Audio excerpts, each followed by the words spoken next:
Hello, everyone. I'm joined today by Doug Gertley from Noble Enterprises. Doug has been working with his father for the past 45 years in the construction industry.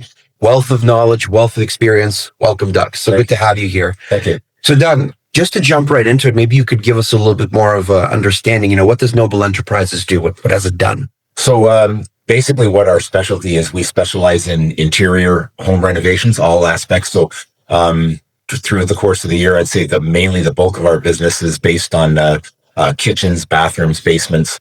A lot of times we've gone into, example, in Vaughan here, and totally transformed the interior of homes where there's nothing wrong with the home, but it's basically outdated. So we give them, all new tiles, kitchen, crown mold, bathrooms, everything, and just totally transform the house. So that's our experience is basically in interior home renovations. And then I think you'd mentioned earlier that you've been running this for about 20 or so years directly, right? Yep. My dad started it 45 years ago. And before my father passed away, he retired and gave the company to myself and my brother. And we've been running it for about 20 years and, fairly successful anyway. So, and let's talk about success in general. So, a lot of people define success differently, but as far as the industry goes, how has success changed over the past 45 years? What do people see as a successful project, for example? So a lot of compliments I get from customers is that one big thing is we're always on time, we're always on schedule, we're always on budget.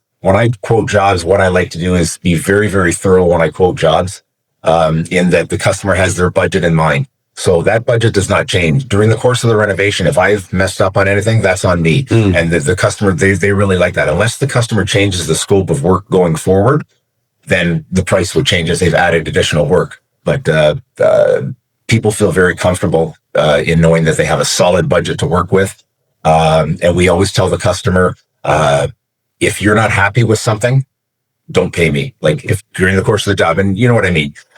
If they're not happy with something, tell me and I'll fix it. I want the customer to be totally happy. The worst thing we want in our business is, to drive off down the street and the customer's looking at our workmanship and no, I guess it looks okay. No. We want them to be thrilled with the end product so that they want to pay us. And what happens is that's how our business has evolved and that's how we've been successful.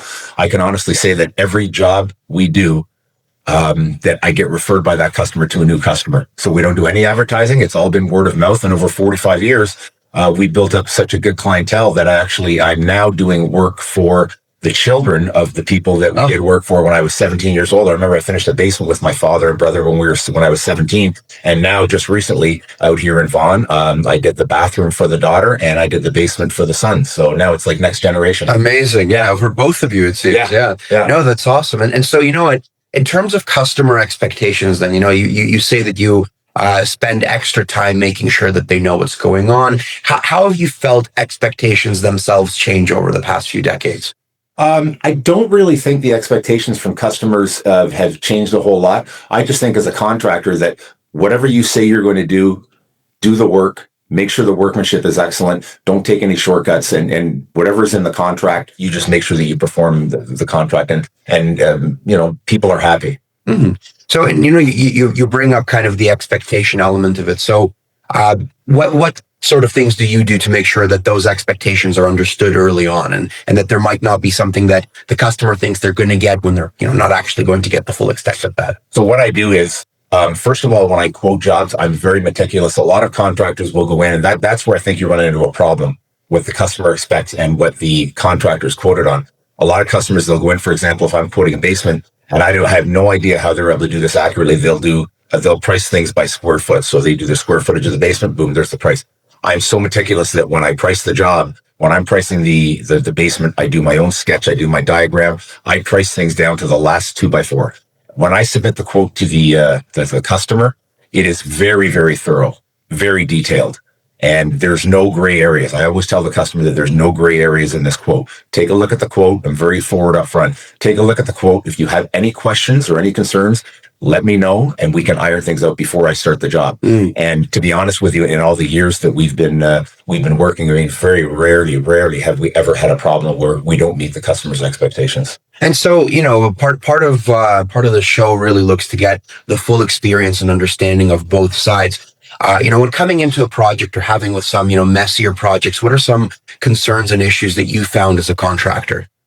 I really, to be honest with you, maybe we're blessed, but I really haven't had any problems over the years with people. Yeah. And I guess a big part of that is being meticulous and transparent. Being very meticulous and being upfront with the customer during the course of the job.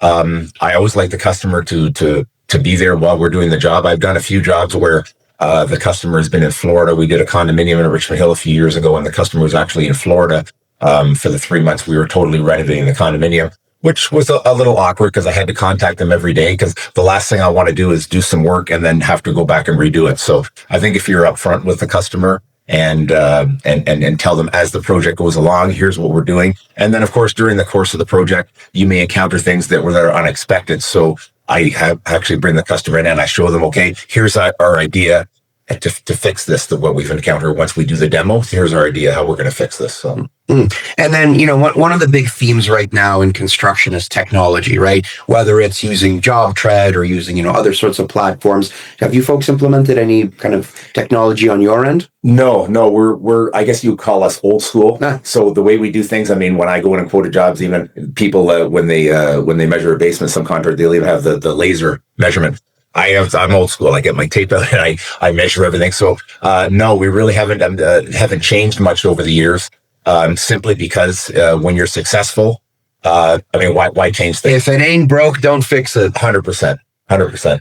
Well, listen, we're coming close to the end of our episode here. Do you have any parting words, any words of wisdom for people and contractors, homeowners too, who are looking to get into residential construction? Yes, I would say that, first of all, for the customers, I would say that don't be looking at a fancy ad when you're looking at getting a contractor to do the work. Anyone can put an ad with some pictures. Who knows even where these pictures come from on the internet? I would say the best is word of mouth. So if you're going to get a referral from a person who had as good experience with a contractor, that would be the route to take. Because most of our jobs, that's how our business is based on referrals. As for the contractor, I would say be a little bit more meticulous when you quote the job. As I said before, I will quote things right down to the last 2x4. And I know it sounds ridiculous and it takes extra time on my part, but it just saves the contractor for having any more hassle. Be upfront with the customer, have a very, very detailed quote so you both understand exactly what's going on. Mm-hmm. And to be honest with you, like over the years, all of our jobs, we're blessed because things have gone very smoothly that way. No, 100%. As literally the name of the show goes, you got to measure twice before 100%, before making the quote. Yes. Well, listen, Doug, thank you so much for coming in. Thank you for everyone for tuning in. Doug Gertley, Noble Enterprises. We'll have your contact information available if anyone wants to reach out. Thank you so much for joining us. It was a pleasure. Thank you. Thank you. Have a good day, everyone.